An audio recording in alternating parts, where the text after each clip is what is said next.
여러분, 그 세상에는 자유롭게 다니는 것이 제한되어 있거나 또 자유를 누리는 것에 제한을 받고 있는 그런 사람들이 있죠. 정해진 기간 동안이나 또는 평생 동안 어떤 울타리나 좁은 다만을 벗어나지 못하는 경우들이 있습니다. 이를테면 사회에서 범죄를 저지르고 감옥에 갇힌 사람들이 그렇죠. 남에게 속기도 하고 또 남을 속이기도 하고 또 남에게 피해를 주고 때로는 살인까지 하는 그런 경우들이 있습니다. 그래서 그런 갇힌 분들의 이야기를 들어보게 되면 나름대로 사연들이 다양합니다. 대부분 범죄를 저지른 사람들을 보게 되면 자기 욕심을 채우기 위해서 이제 범죄를 저지르게 되죠. 그런데 때로는 너무나 억울한 일을 당해서 홧김에 죄인 된 사람들이 있습니다. 이런 분들은 대부분 자기의 잘못보다는 자기를 그렇게 만든 사람들에 대한 원망이 굉장히 커요. 자기의 죄를 신고한 사람들을 원망을 합니다. 자기를 잡은 경찰을 원망을 하고요. 또 심지어 죄를 선고한 판사마저 나쁜 놈이라고 원망을 하게 되죠. 살인을 저지른 사람들은 어차피 죽음을 각오한 사람들이기 때문에 도끼가 서려 있습니다. 이런 사람들은 남을 원망하는 원망이 굉장히 크지요. 그런데 이런 재소자들을 대상으로 전도하는 단체 그리고 교회들이 계속해서 이런 재소자들을 전도를 하게 됩니다. 꾸준히 전도를 하죠. 그래서 예수를 믿게 되고 회심한 사람들, 교화가 된 사람들이 있습니다. 그런 사람들 가운데에 진심으로 회심한 사람, 정말 교화된 사람들은 이렇게 인정을 합니다. 내 잘못이라고 인정을 하지요. 사형수나 무기수로 선교를 받은 사람들에게 왜 그런 일을 저질렀느냐 물어보게 되면 공통적으로 대답하는 것이 그때는 내가 눈이 뒤집혔습니다. 내가 환장해서 저지른 일입니다. 사람을 죽였는데요. 자기 정신으로 죽인 것이 아니라 분노로 인해 사람을 죽인 거죠. 억울해서 사람을 죽여놓고 그때는 눈이 뒤집혔습니다. 환장했습니다. 결국은 내가 나를 관리하지 못하고 내가 나를 다스리지 못해서 일어난 사건이라는 고백을 하게 됩니다. 이런 이야기를 들어보게 되면 우리의 인생 속에 우리를 가장 위험에 빠뜨리는 것이 누구인가 무엇인가, 그건 바로 자기 자신이란 얘기죠. 자기가 자기를 가장 위험에 빠뜨리는 존재가 된다는 것입니다. 내가 나를 관리하지 못하게 되면, 내가 나를 제대로 다스리지 못하게 되면 언제 터질지 모르는 폭탄을 끌어안고 살고 있게 되는 것입니다. 유럽의 그 벨기에라는 나라가 있어요. 그 왕정이 있을 때에 그때 레이몬드라는 왕이 있었어요. 이 사람은 상당히 먹을 것을 즐기는 그런 사람입니다. 특별히 왕이 되게 되면 꼬박꼬박 식탁이 잘 차려져 나오게 되잖아요. 원하는 음식을 마음껏 먹을 수 있고, 그리고 싫어도 하루 세 끼는 꼬박꼬박 음식을 차려 내놓는단 말이죠. 근데 권력에 야심이 많은 동생이 있었는데 동생이 반란을 일으켜서 형이 누리던 권력의 자리에 올라갑니다. 형을 당장 죽여서 후한 없애고 싶은데 만약에 그렇게 되면 형을 죽인 왕이라고 하는 오명을 쓰게 되고 백성들이 비난받는 것이 부담스러운 거예요. 어떻게 형을 좀 권력에서 머리 떨어뜨려 놓을까 고민하다가 방법 하나를 발견하게 됩니다. 형이 먹는 것을 굉장히 탐하는 사람이거든요. 음식을 절제하지 못합니다. 그래서 겨우 한 사람이 들어갈 수 있도록 입구를 만들어 놓고 형을 그 방에서 살도록 합니다. 그리고 계속해서 기름진 음식을 공급을 하고 매일 진수성찬을 올려놓게 되죠. 그러면서 이렇게 말합니다. 형이 원하면 얼마든지 나올 수 있다. 그 안에서 마음껏 나올 수 있다. 그렇게 얘기를 해놓고 마음껏 먹게 만들어. 이 레이몬드라고 하는 그 왕이 체중만 줄이면 얼마든지 빠져나올 수 있는데 자기를 관리하고 자기를 다스리지 못하기 때문에 점점 체중이 늘어나게 돼. 잘 먹습니다. 들어갈 때까지만 해도 나올 수 있지만 시간이 지날수록 이제는 점점 그 문을 통과하지 못하게 되는 것입니다. 여러분 혹시 유원재 가서 이런 거 본 적 있습니까? 여러 칸을 만들어 놨죠. 좁은 칸부터 넓게 막 칸을 만들어 놨잖아요. 홀쭉, 날씬, 보통, 그다음에 뚱뚱, 많이 뚱뚱 이렇게 막 만들어 놓고 통과하게 만들어. 여러분들이 어딜 통과하냐면 통과하게 만들어. 그래서 그쪽을 통과하게 된 그 사람은 날씬한 사람이고 뚱뚱한 사람 이렇게 이제 얘기를 해놨는데 문을 그렇게 만들어 놔요. 지키는 사람도 없어요. 자기가 원하면 나올 수 있는데 그럼에도 불구하고 자기를 관리하지 못하기 때문에 평생을 그 집에서 갇혀서 살게 된 거란 말이죠. 자기를 가두고 있는 것이 어떤 것인가? 자기가 자기를 가두고 있는 거예요. 관리를 하지 못하게 되니까, 자기를 다스리지 못하게 되니까 그 울타리 속에서 나오지 못하고 평생을 슬픔과 절망 속에 살게 된 것이죠. 사람이 자기를 잘 관리하게 되면, 자기를 잘 다스리게 되면 성공적인 삶을 살아갈 수가 있습니다. 어디에 있든지 그렇다는 말이죠. 감옥에 막 들어온 젊은 무기수가 있었어요. 무기수기 때문에 언제 나가게 될지 모릅니다. 좁은 공간에서 지내는 것이 막막합니다. 그래서 교도소장에게 간절하게 부탁을 했어요. 절대 내가 문제를 안 일으키겠습니다. 그러니 교도소 한 마당 귀퉁이에 좀 정원을 가꿀 수 있도록, 텃밭을 가꿀 수 있도록 허락해 주십시오. 새로 부임한 이 교도소장이 그래, 뭐 소일거리로, 평생 나갈 수 없으니까 소일거리로 텃밭을 가꿔라 그랬습니다. 처음에는 손이 많이 가지 않아도 잘 자라는 고추, 양파를 심었습니다. 근데 그걸 자라는 것을 보면서 이제 만족을 얻게 됐죠. 그 다음 해에는 여러 종의 장미도 심어보기도 하고요, 작은 모욕도 심어보기도 하고요. 한 해, 두 해 가꾸다 보게 되니까 그냥 텃밭이 정원이 된 거죠. 이분이 한 가지 교훈을 배웠어요. 내가 비록 자유의 몸은 아니지만 이 정원을 가꾸는 것처럼, 텃밭을 가꾸는 것처럼 가꾸게 되면, 나를 관리하게 되면 정말 보람 있겠다라는 생각을 하게 됩니다. 그리고 씨를 뿌린 다음에 가꾸고 추수하는 것도 정말 대단한 것은 아님에도 불구하고 보람과 기쁨이 있다, 이것을 배우게 된 겁니다. 그렇게 교도소 마당에 텃밭을 가꿔 놓고 채소를 심고 꽃을 심고 가꾸던 이 남자가 27년 만에 감옥에서 나오게 돼요. 그리고 1993년에 노벨 평화상을 수상을 하게 됩니다. 남아프리카 공화국의 최초의 흑인 대통령인 넬슨 만델라가 바로 이 사람입니다. 감옥에 들어가서 평생을 감옥에서 썩어야 됨에도 불구하고 자기를 관리함으로 더 잘된 사람이 된 것이죠. 여러분을 잘 되도록 인도하시는 하나님께서 여러분들을 관리하고 여러분들을 다스릴 수 있도록 하나님께서 인도해 가시는 것입니다. 함께 교도관 말씀을 보게 되면 하나님께서 어떻게 우리를 관리하시는가, 우리가 어떻게 관리를 받아야 되는가를 이 말씀을 통해서 우리에게 알려주고 있는데, 그 중에 첫 번째 방법이 뭐냐 하면 하나님 말씀을 따라 인도함을 받는 것입니다. 그 말씀이 우리를 관리하는 기본 재료가 된다는 것이죠. 20절에서 21절의 말씀을 보게 되니까 하나님 말씀에 귀를 기울이라, 이 말씀을 늘 눈으로 보고 마음속으로 지키라라고 우리에게 말씀을 해주십니다. 시편 읽다 보니까 이런 말씀도 기록이 돼 있어요. 주의 말씀은 내 발의 등이요 내 길의 빛이라고 말씀을 하십니다. 내 인생을 관리할 수 있는 것이 어떤 것인가? 바로 하나님 말씀으로 인생을 관리하는 것입니다. 종종 그 자동차 사고가 뉴스로 나오는 경우들이 있어요. 그 중에 이제 아주 굉장히 잘못된, 질이 안 좋은 사고가 무면허 사고입니다. 음주 운전의 무면허 사고란 말이 있어. 아버지가 운전하는 승용차를 고등학생 아들이 술김에 면허증도 없이 친구들과 함께 몰고 나갔다가 사고당해서 4명 탔다가 3명이 죽었던 사건이 있었어요. 늘 아버지 옆에서 운전하는 걸 보니까 그까지 자동차 운전할 것만 같아요. 물어보니까 아버지가 말로는 가르쳐 주니까요. 그래서 운전하고 나갔다가 큰 사고 나게 된 거죠. 여러분, 아무리 좋은 차를 할지라도 그 차를 운전할 수 있는 자격증이 있는 사람이 운전을 해야 되는 겁니다. 아무나 차는 움직일 수 있단 말이에요. 그러나 아무나 운전하는 것은 아니잖아요. 움직일 수 있도록, 잘 갈 수 있도록 훈련하고 연습하고 배워서 면허증을 가진 사람이 운전을 해야 되는 거죠. 저도 처음에 운전할 때는요, 별것 아닌 거라고 생각했어요. 왜 별것 아니라고 생각한 줄 아십니까? 게임에 운전하는 그 게임이 있는데 제가 잘하더라고요. 보니까 핸들을 붙잡고 내가 안 걸리고 그 울퉁불퉁하고 꼬불꼬불한 거 제가 잘 피하자. 이거 뭐 운전하는 거 이까지 거 여러 번 떨어졌어요. 마지막까지 달랑달랑 할 때까지 떨어졌어요. 될 것 같은데 안 되는 거예요. 필기는 됐는데 이 실기가 안 되는 거예요. 내 생각엔 될 것 같은데 안 되는 거예요. 왜 그러냐? 가르침을 안 받았거든요. 내 생각에 이렇게 하면 될 것 같아가지고 했는데 자꾸만 걸리는 거예요. 그래서 여러 번 떨어지게 된 거란 말이죠. 내 생각대로 하는 것이 아니라 관리를 받아야 되는 거예요. 배워야 되는 거예요. 겸손하게 가르침을 받아야 되는 거란 말이죠.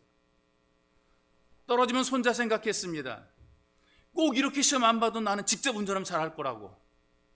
내 시험엔 떨어졌지만 내가 운전대 잡고 나오면 잘할 거라는 생각을 했단 말이죠. 그래서 어떻게 붙었어요. 붙어가지고 5일 동안 연수를 받게 됩니다. 연수를 받게 되는데 아주 저는 굉장히 운전을 잘하는 줄 알았습니다. 뭐 잘 달리니까 뭐 어디 가자 그러면 가고 오자 그러면 오고 그러니까 차 운전해 몰고 잘 가니까. 근데 제 옆에 가르쳤던 그 분이 이렇게 얘기를 하더라고요. 당신 때문에 아주 굉장히 식은땀 났다는 거예요. 앞으로 가는 건 잘하는데 멈춰야 될 곳에서 멈추지 않고 갑자기 급브레이크 밟아가지고 벽허덩 하는 그런 경우들이 많았고, 옆에 가는 차도 신경 안 써서 그냥 내다 달리고 몇 번 위험한 고비를 많이 만났다는 것이 있어요. 여러분, 운전이라고 하는 것이 움직일 수 있다고 막 가는 것이 아니란 말이에요. 차가 다니는 길로만 가야 돼요.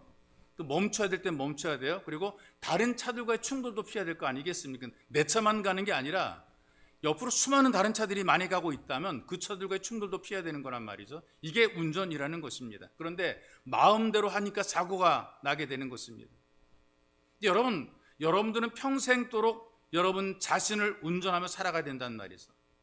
여러분 인생의 운전기사가 돼서 여러분의 인생을 운전해야 되는데, 여러분들의 인생을, 여러분들의 삶을 운전한 모범 운전자로 만드는 것이 바로 하나님 말씀인 거예요. 이 말씀대로, 가르침대로 살게 되면 여러분들은 아무런 사고를 당하지 않고 평생 무사고 운전하면서 성공적인 인생을 살게 되는 것입니다. 하나님 말씀이 잘 들려지게 되면 그 말씀에 이끌림을 받게 된단 말이죠. 그리고 그 말씀에 이끌림을 받게 되면 그 말씀의 관리를 받게 돼 있어요. 그리고 말씀의 관리를 받으니까 변화가 된단 말이죠. 요즘에 직업들이, 다양한 직업들이 많이 있는데 그 가운데서 관리해주는 직업들이 굉장히 많이 생겼습니다. 보험업을 하시는 분들을 생활 설계사라고 얘기를 해요.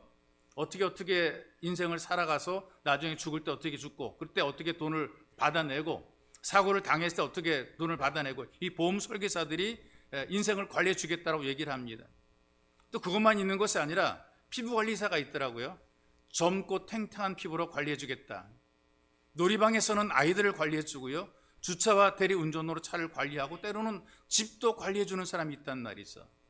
이런 모든 관리자들이 있는데 그 분야의 전문가에게 관리를 받게 되니까 좋아지게 되고, 더 젊어지게 되고, 더 탱탱해지게 되고, 더 나아지게 되더란 말이죠. 그런데 여러분, 모든 것보다 더 좋은 하나님 말씀으로 관리를 받게 되면 손댈 것이 없게 여러분들이 성공적인 인생을 살게 돼 있어요. 아내를 따라 교회에 나오던 알코올 중독자 남편이 하나 있습니다. 예배 후에 끝나고 나가면서 목사님과 인사할 때도 입에서 술 냄새가 확 나왔어요. 근데 열심히 예배를 드려요. 어쨌든 간에 아내 따라 예배를 드립니다. 몇 개월이 지났어요. 어느 날 목사님을 찾는 전화가 와요. 목사님, 큰일 났습니다. 나 목사님께 드릴 말씀이 있습니다. 근데 큰일 났다고 말하는 그 목소리가 밝아요. 이 초신자에게서, 바로 이 알코올 중독자 초신자에게서 온 전화인데, 나는 알코올 중독자입니다. 술을 먹지 않으면 수전증이 생겨 손이 덜덜 떨립니다. 나 하루에 담배 2갑을 피우는 사람입니다. 근데 몇 개월 동안 내가 예배당에 나오면서 설교를 듣는데 꼭 나 들으라고 하는 설교 같습니다. 혹시 우리 마누라가 목사님에게 일러 바칩니까? 이렇게 물어보는 거예요. 그런 적 없다. 근데 몇 주 전부터 이상하게 술이 속에서 안 받는다는 거예요. 마시면 토할 것 같고, 그 마시던 담배가 입에 물면 막 속이 뒤집어지게 되고 막 니글니글거리고, 나 도저히 담배를 피우지 못하겠다. 술, 담배 끊은 지 2주가 되었는데 나 이러다가 평생 끊을까 봐 걱정입니다. 너무 좋아서 하는 고백에 자기가 끊으려고 얼마나 많이 했는지 모릅니다. 술 안 마시려고 했고, 담배 끊으려고 했고, 담배를 통째로 강물에 던져버리기도 했고, 담배를 부러뜨리기도 했고, 그래도 이게 안 끊어지는 거예요. 술 안 마시려고 참았는데 고기를 지나지 못해 다시 들어가서 마시게 되고, 슈퍼만 지나다가 그냥 갈까 하다가 들어가서 딱 한 병만 그리고 소주 사가 마시게 되고, 이거를 못 끊어가지고 그토록 고민하고 힘들었었는데 예배를 드리고 말씀을 들으면서 술도 끊게 되고 담배도 끊게 되었다, 이렇게 얘기를 하는 거죠. 하나님 말씀이 받아들여지게 되고, 그 말씀이 자기 귀에 들려지게 되고, 그 말씀이 자기를 관리하게 되니까 삶이 바뀌어지게 되고 변화가 되는 것입니다. 인간의 힘으로 노력했던 것이, 그래서 실패했던 것이 하나님 말씀을 통해서 관리받으니까 되더라. 우리는 이것을 은혜라고 얘기를 합니다. 허무했고 절망이 많았고, 그런데 이젠 자기의 삶이 뭔가 좀 기쁘고 살만 나는 것 같고 굉장히 기분이 좋아진다라는 그런 고백을 하는 거죠. 이게 말씀을 진수로 받은 사람들의 고백이고, 하나님 말씀을 믿는 사람들의 변화된 모습이 되는 것입니다. 지금 목사가 되었지만 그 학부모들에게 그 잘 알려진 유명한 학습 강사가 있어요. 다니엘 학습법이라고 하는 그 학습법 책을 쓴 김동환 목사인데요. 서울대학을 수석으로 졸업을 했습니다. 국비, 유학, 그다음에 또 교수직까지 보장된 대학원 진학, 그다음에 또 대기업 비서실에 입사 다 거절했어요. 그 주변에서는 야, 너 배가 간이 배밖에 나왔구나 이렇게 얘기할 정도로 그 좋은 조건들을 다 거절했어요. 서울대학을 쏙으로 들어가 쏙으로 졸업했기 때문에요. 왜 거절했느냐? 어릴 적에 다니엘처럼 하나님 앞에 뜻을 정한 것이 있습니다. 나는 다니엘처럼 하나님 일을 하겠다. 그래서 총신대학 신학대학원에 진학을 합니다. 이렇게 된 것이 뭐냐? 어릴 때에 어머니가 새벽 기도를 나갈 때마다 하나님 이 아이가 우리 동환이가 말씀의 일꾼이 되게 도와주세요. 그렇게 기도했대요. 말씀의 일꾼이 되게 해주세요. 그 자녀들이 기도하지 않으면 밥을 안 줬대요. 기도해야 밥 준다. 그 성경 읽지 않게 되면 공부하지 말라. 너 성경 읽었어? 안 읽었어? 성경 안 읽었어? 공부하지 마. 성경 읽고 공부해. 이걸 이렇게 계속해서 얘기했다는 거죠. 그러니까 우리랑 사고가 가르치는 부모들의 생각 자체의 사고가 달랐어요. 약간 좀 엉뚱했었고 약간 좀 똘끼가 있는 그런 모습을 가지고 자녀를 교육했는데 근데 말씀대로 가르치고 교육한 것이란 말이 있어. 그 어떻게 공부를 했느냐? 시험 기간 부흥회에 참석해서 말씀대로 살면서 공부를 했대요. 시험 기간에도 부흥회 가서 공부했대요. 이렇게 뜻을 정한 것이 서울대를 쑥으로 입학해 졸업하러 하게 되었다는 비결이 되었다 이렇게 고백을 합니다. 그리고 돈을 많이 벌 수 있는 고액 과외를 마다합니다. 여러분 그 고액 과외 하게 되면 돈 굉장히 많이 벌어요. 일타 강사라는 게 있잖아요. 일타 강사. 그 얼마 전에 일타 강사의 얘기를 들어보니까 이런 억대를 번다 그러잖아요. 수십억 대를 1년에 그렇게 억대를 번다고 얘기를 하는데 그렇게 많은 돈을 벌 수 있는 고액 과외 일타 강사를 마다했어요. 그 어떻게 했느냐? 가정 형편이 어려운 아이들을 모아서 전도하고 예수 믿게 만들면서 공부를 가르쳤어요. 스카이 스쿨이라고 하는 그 공부방을 만들었죠. 이 다니엘 학습법이 스카이 스쿨 학생들의 성적을 오르도록 한 방법을 다 정리한 것입니다. 똑똑한 아이들이 아닙니다. 그냥 공부를 잘 못해서 찌질한 아이들이고 부모들이 돈을 대서 공부를 할 수 있는 그런 환경과 조건이 안 되는 아이들, 가난하고 힘들고 어려운 환경 속에 있는 그런 아이들을 데려다가 가르쳐서 그 아이들을 명문대에 보낸 거란 말이 있어. 하나님의 말씀대로 살려고 뜻을 정했더니 하나님께서 그에게 이런 복을 허락하는 것입니다. 우리는 이거 못하는 이유가 겁이 나서 못하고 두려워서 못하고 안 될 것 같아서 못하고 믿음이 없어서 이걸 못하는 거예요. 그러나 믿음을 가진 사람들은 말씀대로 살겠다고 결단한 사람들은 순종히 하면서 하나님이 주시는 복을 누리며 살게 되는 것이 있어요. 여러분 우리가 하나님 말씀으로 우리를 관리하게 되면 생명이 넘치는 소망스러운 인생을 살게 됩니다. 여러분들에게 들려지는 하나님의 말씀, 이 생명의 말씀으로 관리를 받아 여러분들이 성공적인 삶이 되시기를 주님의 이름으로 축복합니다. 또 하나 말씀으로 마음을 넓히는 거예요. 마음을 다스리는 것이 마음을 관리하는 것입니다. 사람들이 얘기할 때 내 마음 나도 모르겠어요 그러더라고요. 실제로 그래요. 내 마음 나도 모르겠더라고요. 저도 똑같아요. 저도 제 마음 잘 모르겠습니다. 근데 현대인들을 파괴하는 신종 바이러스 가운데에 어떤 눈에 보여지는 어떤 육체의 질병을 나타내 주는 것만 파괴하는 것이 아니라 마음을 파괴하는 신종 바이러스가 등장했다 그러더라고요. 그 이름이 이렇습니다. 격발성 자기훼손.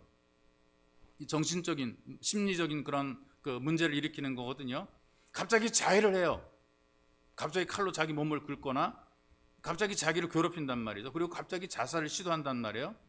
그리고 전혀 알지도 못하고 아무런 상관이 없는 사람을 대상으로 범죄 충동을 받아요. 확 찌를까? 죽일까? 이런 충동을 막 받게 되는 거예요. 격발성 자기훼손. 이 어떤 정신적인 그 질환입니다. 이걸 바이러스라고 얘기를 한단 말이죠. 이런 사건이 일어난 적이 있었는데 택시 타고 한강 다리를 건너던 30대 후반의 남자가 기사한테 잠깐 차 좀 세우라 그래요. 잠깐만 여기 계시오.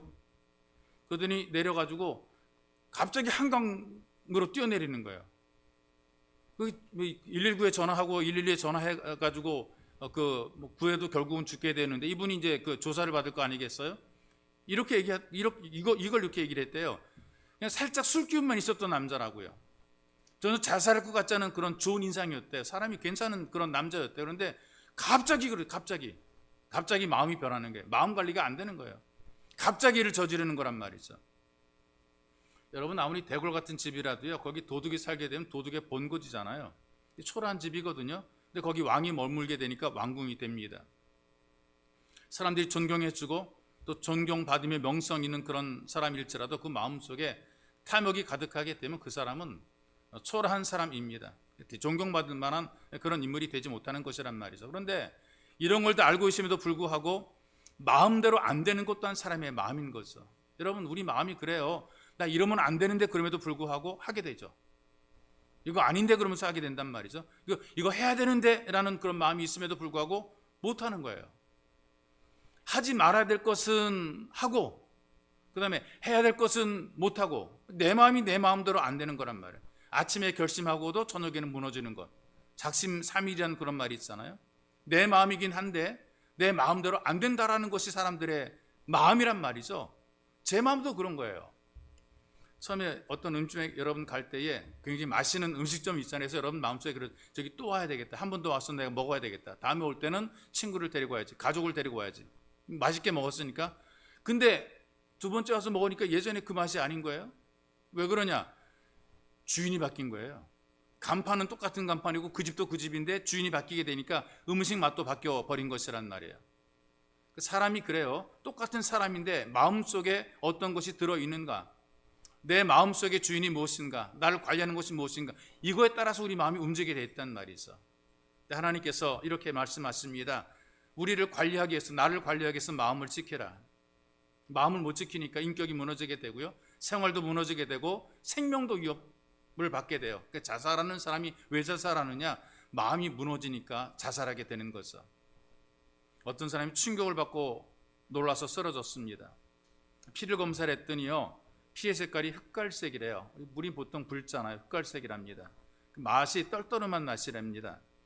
또 한 사람은 억울한 일을 만나가지고 싸우다가 혈관이 터졌어요. 막 속상해서 억울해서 싸우다가 혈관이 터졌어요. 이 사람의 피는 다갈색을 띠고 있다 그래요. 맛은 시큼하다 그래요. 여러분, 우리 몸에 흐르는 피가 진한 색을 띠고 맛이 시큼하거나 떨떠름한 그런 맛이 있다는 것은 피가 상했다는 거예요. 피가 상했다 이렇게 얘기를 합니다. 그러니까 마음을 지키지 못해서 속상할 때에 피가 썩는다, 피가 상한다는 것이죠. 그 피가 상하게 되면 순환 계통의 질병으로 육체가 고통을 받게 됩니다. 그래서 내 몸에 나타나는 증상들이 몸에 이상만 생겨 나타나는 것 이전에 마음의 상태가 좋지 못했기 때문에 육체의 질병들이 나오는 경우들이 많다는 거예요. 속이 상해서 피가 상하게 되면 우리의 육체도 안 좋아지게 된다는 거죠. 고혈압이라든가 심장병이라든가 위, 궤양, 간 경화들이 이렇게 만들어지게 된다는 거죠. 성경이 우리들에게 가장 중요한 마음의 문제를 진단합니다. 여러분들이 하나님을 경외하는 믿음의 중심도 마음이거든요. 내 믿음이 어디에서 자리 잡는가? 마음에서 믿음이 자리 잡는 거예요. 여러분들의 믿음이 마음에 있는 거란 말이죠. 마음에 가득한 그것이 바로 여러분들의 신앙인 거예요. 마음에 가득 채워진 것이 여러분들의 믿음이 되는 것이란 말이죠. 그래서 마음속에 사랑이 있으면 사랑으로 움직이는 것이고 미움이 있으면 그 미움에 이끌려 살게 되어 있단 말이죠. 마음에 가득한 것이 그 사람을 만들어가는 거예요. 여러분 지금의 모습은 여러분들의 마음이 만들어 놓은 것이란 말이에요. 예수님의 제자 가운데 가룟 유다 있지 않습니까? 그 마음이 어디에 정복당했느냐 하면 은 30개의 정복을 당하잖아요. 은 30개. 이게 숨겨진 이 가룟 유다의 마음인 거죠. 드러내진 않았지만 은 30개가 마음속에 꽉 차 있단 말이죠. 이 가룟 유다가 예수를 만나게 되잖아요. 만나가지고 막 반갑게 인사하는, 겉으로 볼 때 얼마나 반갑게 인사합니까? 얼싸안고 입을 맞추는 그런 인사를 한단 말이죠. 근데 이것은 겉으로 볼 때 친밀한 겁니다. 굉장히 반갑게 인사하는 것인데요, 마음은 떠난 거죠. 마음이 떠나게 되니까 겉으로는 친절한 모습으로, 그 다음에 친밀한 모습으로 예수님을 인사하지만 속은 어떤 것입니까? 이 사람을 잡으라, 이 사람이 예수다. 사람을 끌어와가지고 예수님이 누군지 모르니까 내가 입 맞추는 그 사람이 바로 예수라고 하는 것을 표시해 놓고 그렇게 예수를 잡으라 그러는 거 아니겠어요? 내 마음을 지키지 못하게 되면 여러분들이 예배를 드리는 것도 형식입니다. 여러분들이 마음을 지키지 못하게 되면 신앙도 형식입니다. 믿음이라는 것이 꾸며서 되는 것이 아니거든요. 마음의 근본적인 변화죠. 마음이 변화가 되지 않으면 믿음이 생겨날 수 없습니다. 여러분 지금 우리가 사는 세대를 보시게 되면 마음이 얼마나 쪼그라들었습니까? 늘 조마조마하고 근심하고 염려하고 막 분노하고 속상한 이런 삶 속에 우리가 살고 있잖아요. 뭐 여러 가지 원인들이 많겠죠. 근데 시대가 변하면서 삶의 방식이 많이 변했던 것도 사실이에요. 여러분과 제가 사는 현실의 모습을 보게 되니까 옛날에 살았던 삶의 방식과는 많이 변화가 되었습니다. 그 변화된 것 가운데 하나가 뭐냐면 마음이 이기적이 되었다는 것이죠. 왜 이기적이 되었는가? 환경이 이렇게 만들어 놓은 거란 말이죠. 부모와 자녀가 서로 불편하다고 떨어져 살잖아요. 부모님과 자녀들이 그렇단 말이죠. 그 자녀들도 하나 둘 정도만 기르게 되니까요, 방도 각각 자기 한 사람씩 쓰게 만들어 놨어요. 내 울타리, 내 공간만 챙기게 돼 있으니까 남들에 대한 배려들이 사라지게 돼 있잖아요. 그 마음을 씀씀이가 자기에게만 집중이 되고 다른 사람에게는 관심이 안 가지게 돼 있어요. 과거에 어떻게 살았습니까? 방 하나잖아요. 방은 하나밖에 없잖아요. 자녀는 많아요. 자녀는 많아가지고 다 같이 한 방에서 산단 말이죠. 밤에 잠잘 때 어떤 경험합니까? 추우니까, 난방이 잘 안 될 때 추우니까 서로 이불 하나로 덮고 밀고 땡기고 막 그래요. 어릴 때는 어때요? 애들이 서로 따뜻하게 차지할 이불을 땡겨서 싸웠어요. 동생들을 막 발로 차 밀어내고 막 그랬단 말이죠. 철이 들었어요. 철이 들게 되니까 이불 바깥에서 쪼그리고 자는 동생을 덮어주고 챙겨주잖아요. 이게 어릴 때는 막 싸웠던 그런 형아가, 그런 그 언니가 쪼그리고 자는 동생을 챙겨준단 말이죠. 형님 먼저, 아우 먼저 하면 서로 배려한단 말이죠. 근데 그런 삶의 환경이 완벽하게 사라져버리고 말았잖아요. 우리가 사는 세대는 그런, 지금은 뭐 애들이 뭐 예전에는 뭐 애들이 너무 많아지 방도 하나씩 못 해주잖아요. 뭐 아니니까 어떻게 다 해주겠어요. 지금 없으니까 다 각각 해주고 그러는데, 이게 문제는 뭐냐 하면은 이런 환경과 조건들이 결국은 내 울타리와 내 생각은 잘하게 만들었고 내 앞가림은 잘하게 하지만 그러나 배려 없는, 마음을 넓히지 못하는, 마음이 커지지 못하는 그런 환경과 조건이 됐단 말이죠. 그러니까 기도하는 것도 들어보게 되면 전부 다 자기 위주의 기도만 하는, 나만 잘 되게 하는 기도만 하고 있어요. 나만. 어떤 그 자매가 기도해요. 하나님 간절히 기도해요. 하나님, 저 결혼해야 되겠습니다. 결혼하게 해주세요. 꼭이요. 간절히 기도하는데 조건이 있어요. 예수를 잘 믿는 사람이어야 됩니다. 예수를 잘 믿지만 키 작은 건 안 되고요. 키만 크다고 됩니까? 좋은 대학도 나오게 해주시고요. 좋은 대학만 나오면 됩니까? 어떻게 삽니까? 생활도 안정되게 해주시고요. 그리고 인물도 이왕이면 잘내야 되겠죠. 그래서 인물도 잘내게 해주시고요. 마음은 천사처럼 착해야 됩니다. 하나님 제발, 제발이요, 꼭이요, 이런 남편 만나게 도와주세요. 간절히 기도하는 거죠. 너무나 간절히 기도하니까 주께서 응답을 해주었어요. 얘야, 그런 사람 나도 못 봤다. 도무지 구할 수가 없구나. 세상에 이런 사람이 어디가 있냐고요. 이런 사람이 어디가 있냐고요. 오직 나만을 위해 줄 수 있는 사람을 찾고 있어요. 평생을 찾아도 이런 사람 찾지 못해요. 우리가 마음을 잘 써야죠. 욕심 많고 이기적인 마음을 좀 넓혀야 되는 것입니다. 그러니까 마음을 넓히기 위해서 우리가 할 수 있는 일이 있다면 말씀을 들어야 돼요. 그리고 예수께서 내 주인 되신 것을 믿는 것입니다. 나와 함께 하시는 바로 그 하나님에게 도움을 구하며 살게 되면 주께서 우리들에게 마음을 넓히고 나에게만 향하던 마음을 다른 사람을 바라보게 하시고 마음을 넓히며 살게 만들어 놓으시는 것입니다. 그래서 하나님의 자녀가 되고 구원받은 성도가 될 뿐 아니라 사람들이 이렇게 말해줍니다. 당신은 예수 믿는 사람, 그리스도인이라는 그런 인정을 받으며 살게 되는 것이죠. 그래서 여러분, 이 땅에 살면서 예수님으로 무장하고 살게 되면 가장 강력하게 마음을 무장하게 되는 것입니다. 그래서 여러분, 예수님께서 여러분들의 마음의 주인이 되시면 여러분들은 가장 강하고 담대한 마음이 되는 것이고요. 이런 사람이 진짜 그리스도인이 됩니다. 그래서 영혼이 잘 되고 범사가 잘 되며 강건한 복을 누리며 살게 되는 것이죠. 여러분들의 마음의 주인이 오직 예수 그리스도가 되시기를 주님의 이름으로 축복합니다. 또 한 가지는 이 말씀대로 바르게 살아야 돼요. 말씀 따라 살아가야 되는 것입니다. 우리는 이것을 은혜로 산다 이렇게 표현한단 말이죠. 말씀대로 살아가는 것을 은혜로 산다. 여러분, 우리에게 준 말씀을 보시게 되니까 우리가 말하는 입술도, 바라보는 눈도, 행하는 걸음도 거짓 없이 행하고 악을 버리라 이렇게 말씀을 하잖아요. 그러니까 생활 전체가 하나님의 관리와 다스림을 받으라는 것입니다. 그런 여러분, 우리가 주의 말씀을 듣고 보고 예배를 드리다 보게 되면 우리에게 느껴지는 뭔가가 있을 거란 말이죠. 삶의 지혜를 가르치는 잠언의 말씀을 보니까요, 입술을 제어하는 자는 지혜가 있다라고 말씀을 했었어요. 그러니까 말을 많이 하다 보게 되면 남을 비판하게 되고 남의 비밀을 누설하게 된단 말이죠. 잠언의 말씀 가운데에 두루 다니며 한담하는 자는 남의 비밀을 누설하나니 입술을 벌린 자를 사귀지 말라.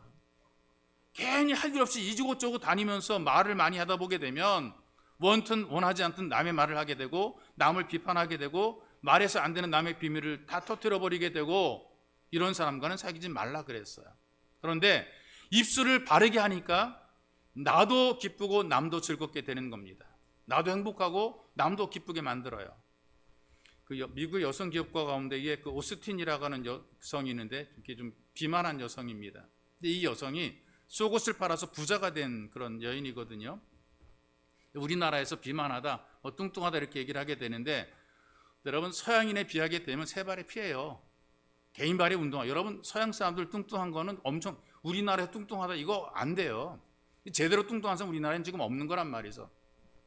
아무리 뚱뚱하다 그래도 서양 사람과 비교해 보게 되면 우리나라 사람들은 날씬한 편이란 말이에요. 먹는 것도 다르거든요. 그 사람들이 먹는 거는요, 커피도 뭐 큰 컵에 먹고요. 우리가 먹는 햄버거 한 2입이면 없어져요. 그 커요 햄버거도 엄청나게 큰다. 먹는 것부터 일단 다르고요. 많이 먹기도 하고요. 그러니 그 사람 사이즈가 다른 거죠. 기름진 건 많이 먹으니까 소위 말하는 팽창하다시피 해가지고 웬만한 옷 잘 안 맞죠. 날씬한 분도 물론 있긴 해요. 그러나 뚱뚱하신 분들을 보게 되면 웬만한 옷 안 맞고요. 그러니 속옷은 맞긴 하겠습니까? 팬티도 안 맞죠. 작은 사이즈를 스몰, 중간 사이즈 미디엄, 큰 사이즈 라지, 대형을 엑스 라지, 특대형을 뭐 2X 라지, 3X 라지 막 이렇게 얘기를 한단 말이죠. 근데 큰 특대형 뭐 3X, 2X 뭐 이런 엑스라 이렇게 말하게 되면 이 물건이 잘 안 팔리. 왜 안 팔리냐 하면요. 창피해 가지고 안 팔려요. 창피해 가지고.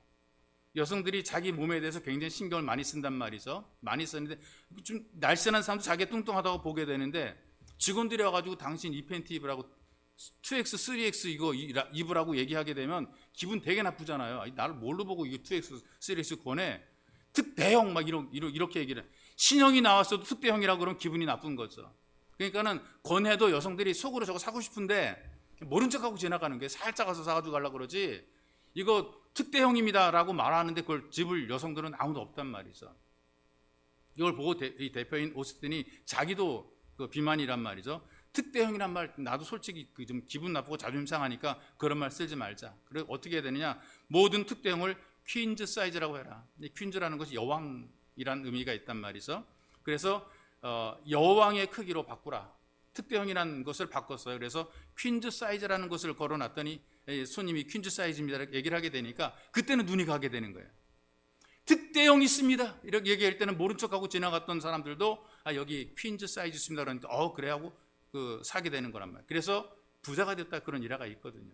여러분 우리가 말할 때에 기분 좋게 말하고 듣기 좋게 말하게 되면 사람들의 마음도 기분이 좋고 듣기 좋은 거예요. 그런데 감정을 상하게 하고 김새게 만들고 내 말을 통해 사람들을 기분 나쁘게 만든 이런 말들을 하니까 관리가 되지 않으니까 이런 말들이 막 터져나오게 되는 거예요. 우리가 관리를 잘 받게 되면 우리 입술에서 은혜로운 말이 나오게 돼 있어요. 하나님 앞에 관리를 받게 되면 이런 은혜로운 말을 하게 돼 있습니다. 또 여기 보니까 눈도 바르게 하라. 눈도 바르게 하라. 우리가 바라볼 때 생활 전체를 관리받아야 돼. 눈도 똑바로 뜨란 말이죠. 젊은 부부가 백화점에 가서 이제 물건을 구입한단 말이에요. 물건을 구입하고 이제 나와야 되는데 아내가 깜빡하고 물건 하나를 좀 덜 사온 거죠. 그래서 당신 잠깐만 기다리라 그러고요. 물건 하나를 다시 사러 들어가가지고 물건을 사갖고 오는데 남편이 아내가 오는 것도 모르고 뭘 이렇게 막 물건이 쳐다보고 있는 거예요. 그 남편이 가는 시선 따라 아내가 가봤더니요. 이게 자기가 오는 것도 모르고 노출 많은 그 아주 굉장히 날씬한 그 젊은 여자를 바라보고 있단 말이죠. 이 아내가 열받았어요. 열받아가지고 그냥 남편이 뒤통수를 치면서 눈깔 빠지게 뭘 보느냐 그러면서 뒤통수를 딱 때렸어요. 딱 소리와 함께 이 남편도 놀랐지만 창피하기 엄청 창피한 거죠. 그래서 막 버럭 화를 낸 거죠. 사람들이 쳐다보고 막 이래가지고 이것 때문에 부부가 한 1년 6개월 동안 싸웠어요. 여러분 보는 것도 잘 봐야 되는 거예요. 시선을 잘 둬야 되는 것이란 말이죠. 그리고 또 모든 삶도 바르게 살아 얘기했단 말이에요. 모든 삶도 바르게 살아라. 우리나라 기독교 인구가 한 약 20%가 된다 그래요. 주변에 여러분 주변에 가짜 거짓들이 너무나 많잖아요. 난무하는 게 가짜 거짓입니다. 예를 들어 설명이 이렇습니다. 물건 살 때 독일 사람들을 보게 되면 이게 튼튼합니까? 라고 물어본다 그래요. 이 사람들은 굉장히 실용적인 사람들입니다. 남이 버린 중고 물건도 쓸만하면 주워다가 다시 사용하고 어떤 걸 오래 쓸 수 있는가 어떤 게 튼튼한가 오래 쓰는 것을 선호하는 실용적인 사람들. 이게 국민성이 그렇단 말이죠. 미국 사람들의 국민성 어떤가? 거긴 다문화 있긴 하지만 근데 이 물건이 비싼가를 물어. 이거 얼마짜리 비싸냐 물어본단 말이죠. 왜? 값만큼 확실하게 품질이 보증되기 때문에 그래요. 비싼 만큼 물건이 어떤 보증이 돼. 품질 보증이 되는 것이고 비싼 만큼 좋은 거예요. 비싼 거 사서 억울한 게 없는 거예요. 비싼 거 사면 돈 지급한 것만큼 굉장히 잘 쓸 수 있단 말이죠. 근데 우리는 어떻게 물어봅니까? 이게 진짜입니까? 진짜냐고 물어보잖아요. 값이 싸도 불안해요? 싼 게 비지떡이라는데 그런 생각 안 들어요? 싸면은 싸도 불안하잖아요. 야, 이거 싸서 어떡하지? 비싸면 어떻게 생각합니까? 야, 이거 가짜를 진짜처럼 만드는 거 아닌가? 비싸도 왠지 모르게 불안하단 말이죠. 믿어도 고민, 안 믿어도 고민해. 자꾸 이 속이고 가짜가 많기 때문에 그런단 말이죠. 그러니까 우리가 이 땅에 살면서 반듯하고 바르지 못한 사람들이 많아지게 되면 믿지 못하는 관계가 되고 단절이 되는 거란 말이에요. 허위와 거짓에 속아서 잘못된 길에서 고난을 당하고 피해자가 되는 경우들이 많이 있습니다. 특별히 그리스도인들이 부끄러움을 당하게 되는 것이란 말이죠. 우리 모두가 너나 없이 하나님 말씀대로 관리를 받아야 되는 게 중요한 겁니다. 이걸 안 하게 되니까 신앙생활과 일상생활이 부대끼는 거예요. 서로 조화가 안 되는 거란 말이죠. 창조 질서를 거스리니까 조화가 안 되니까 갈등이 많은 거예요. 이건 아닌데라고 함에도 불구하고 지지하다 보니까, 따라가다 보니까, 믿다 보니까 고민이 많이 생기는 거 아니겠어요? 이건 아닌데, 하나님 말씀에 이건 아닌데 현실이 자기를 그렇게 밀어가니까 고민이 되는 거란, 평안함이 없는 거란 말이죠. 하나님 말씀을 들을 때는 아멘으로 듣고 나가 살다 보니까 사회 환경이 조건이 그 아닌 경우들이 얼마나 많아요. 베풀어진 은혜도 누리지 못하고 사는 경우들이 있어요. 그래서 여러분, 믿음이 좋다고 맨날 얘기해도요, 평소의 생활을 보게 되면 드러나게 되어 있습니다. 선택하는 것을 보면 나타나게 되어 있단 말이죠. 하나님 말씀을 따라서 자기를 다스리게 되면, 관리하게 되면 불신앙의 습관들이 끊어지게 되어 있습니다. 생활 속에 나타나는 믿음의 증거들이 있단 말이죠. 그런데 이것이 내 노력만 가지고 되는 것이 아닙니다. 하나님께서 우리를 관리해 주셔야 되는 것이죠. 그래서 하나님 나를 붙잡아 주시고 내가 하나님 편에 있고 하나님이 내 편이 되어서 나를 도와주시게 되면 우리가 변화가 되는 겁니다. 그래서 우리가 계속 예배를 드리는 거예요. 지난 주일도, 이번 주일도, 다음 주일도 계속 우리가 예배를 드리는 거란 말이죠. 우리가 하나님께 관리를 받는 것입니다. 하나님 말씀을 들은 여러분들은 하나님의 손길로 관리를 받으면서 더욱 하나님의 자녀된 복을 누리시기를 주님의 이름으로 축복합니다. 우리 기도할 때 주의 말씀을 따라 기도합시다. 하나님 말씀을 따라, 말씀에 의해서 말씀대로 관리받는 삶이 되게 도와주옵소서. 말씀을 따라 인도받게 도와달라 여러분들이 간절히 기도하기 원합니다. 그리고 말씀으로 우리 마음을 관리받아서 복 있는 마음이 되기를 여러분들이 간절히 기도합시다. 그리고 말씀대로 삶을 관리받아서 잘 되는 삶이 되기를 기도하기 원합니다. 하나님, 내가 그냥 잘 되는 것이 아니라 말씀대로 관리받아 잘 되게 하옵소서. 영혼이 잘 되고 범사가 잘 되며 강건하게 도와주옵소서. 여러분 이렇게 간절히 기도하시고 예배를 통해 관리받은 내 자신의 삶이 하나님 은혜를 깨달아 하나님께 감사하며 이 땅을 살아갈 때에 담대하고 자신 있고 용기를 가지고 힘있게 살아가도록, 우리가 손대는 그 모든 일이 복되고 내가 머문 자리가 복 있는 자리가 되게 도와주옵소서. 이런 마음으로 여러분들이 간절히 기도하기 원합니다. 기도하겠습니다. 살아계시 역사하시는 존귀하신 하나님 아버지, 우리를 부르시고 인도하셔서 예배자의 반열에 세워두시고 하나님의 기쁨이 되게 도우시니 너무나 고맙고 감사합니다. 하나님 아버지, 우리가 하나님께 관리받는 삶이 되게 도와주옵소서. 하나님의 손에 의해서 온전히 관리받으며 살아가도록 우리를 도우시기를 간절히 원하며 소망합니다. 이미 주께서 하나님 말씀을 통해 우리들에게 관리를 하시며 우리를 이끌어가시는데 우리가 거부하지 말게 도와주시고 말씀의 인도 따라 순종해 살게 도와주시며 하나님 앞에 기꺼이 감사함으로 따라갈 수 있도록 은총을 덧입혀 주시고 하나님의 간 말씀 나를 관리하는 기본적인 재료, 도구가 되게 만들어 주시고 우리가 힘들 때 어려울 때에 늘 주의 말씀을 가까이 하며 주의 말씀에 눈을 떠나지 말게 도와주옵소서. 하나님 말씀을 통해서 우리 마음이 관리받기 원합니다. 나만 생각하고 나만 위하며 나만 위해서 살았던 이 모든 마음들이 이제는 주님 눈을 열어 하나님 모든 사람들에게 도움을 주며 유익이 되며 남을 잘되게 만드는 복된 마음으로 바뀌어지게 도와주옵소서. 우리 마음이 복된 마음이 되어서 내가 복의 통로로 쓰임받게 도와주시고 남을 잘되게 만들게 주님께서 인도해 주시기를 원하며 소망합니다. 하나님 말씀을 따라 우리 인생을 관리받게 도와주시고 내가 말하는 것을 관리받게 도와주옵소서. 하나님 내가 눈으로 보는 것을 관리받게 도와주옵소서. 은혜로운 말, 귀한 말, 하나님 아름답고 복된 말을 하게 도와주시고 격려하는 말, 소망의 말을 하게 도와주시고 하나님 아버지 내가 바라보는 것이 은혜로운 것으로 복된 것을 바라보며 잘되는 것을 바라보게 도와주시며 내가 오는 인생의 걸음이 주 말씀을 따라 복 있는 걸음을 걸어서 영혼이 잘됨 같이 범사가 잘되며 강건한 복 누리며 살게 주님 우리에게 은혜를 덧입어 주시고 우리가 잘되며 성공적인 삶을 살아가도록 하나님 예배의 자리에 은혜와 지혜를 덧입어 주옵소서. 살아계시 역사하시는 전능하신 하나님, 우리가 주의 말씀을 따라 말씀에 의해서 말씀대로 관리를 받아 우리 인생이 복되고 성공적인 삶이 되게 만들어 주시고 주의 말씀으로 우리 마음을 관리받아 복 있는 마음 되어 모든 삶을 잘되게 만들고 모든 삶을 즐겁게 만드는 복의 통로로 쓰임받게 도와주시고 말씀대로 우리의 인생, 우리의 삶을 관리받아서 하나님 우리의 눈이 보는 것, 우리가 말하는 것, 우리의 거는 모든 걸음걸이 다 하나님 앞에 복된 삶을 살아갈 수 있도록, 그래서 우리 인생이 개인적으로도 잘되고 내 주변에는 모든 삶을 잘되게 만드는 은혜로운 삶을 살아가도록 주님께서 우리를 도와주옵소서. 보배로우신 예수님의 이름으로 기도하옵나이다. 아멘.